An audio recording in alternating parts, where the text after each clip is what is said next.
la division avec reste. Donc, tout comme pour la division sans reste, je commence par représenter mon nombre et mettre le nombre de colonnes selon le nombre par lequel je dois diviser. Je commence avec les centaines, toujours. Alors, je fais la même chose. Je vais me placer mes 6. Ici, je sais déjà que 2 fois 3 me donne 6. Il me reste donc une centaine qui traîne ici. Alors, je vais la transformer en 10 dizaines. J'ai donc 15 dizaines.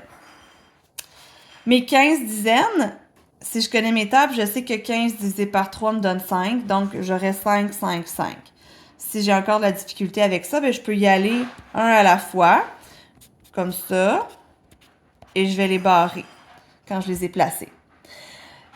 Mais là, je sais que c'est 5,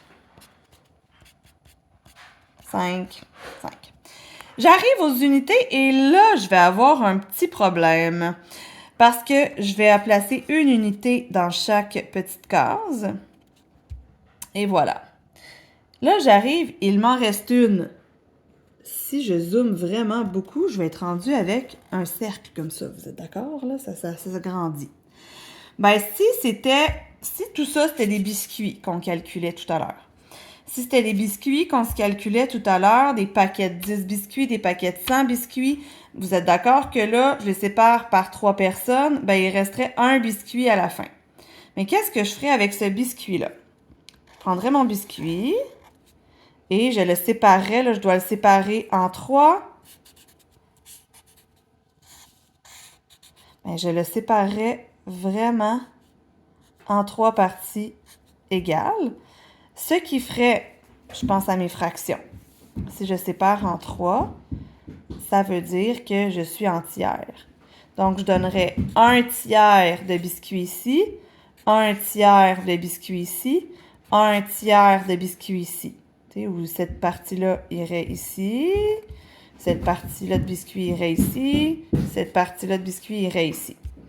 Donc, ma réponse serait donc, mon 754 divisé par 3, ça fait que chaque personne aurait 251 biscuits et un tiers de biscuits. Donc, il est là, mon reste. Donc, le 1 tiers, c'est ce que j'ai fait avec mon biscuit. Si il me reste un biscuit à la fin, là, je suis dans une autre division, puis l'autre division, c'est divisé par 4. Donc, divisé par 4 comme ça, là, je suis dans une autre division. Si c'est divisé par 4, je vais le diviser comme ça va être des quarts. Alors, s'il reste un morceau à chacun, ça me ferait un quart. Si c'était divisé par 5, ce serait un cinquième. Si c'était divisé par 2, ce serait une demi, etc.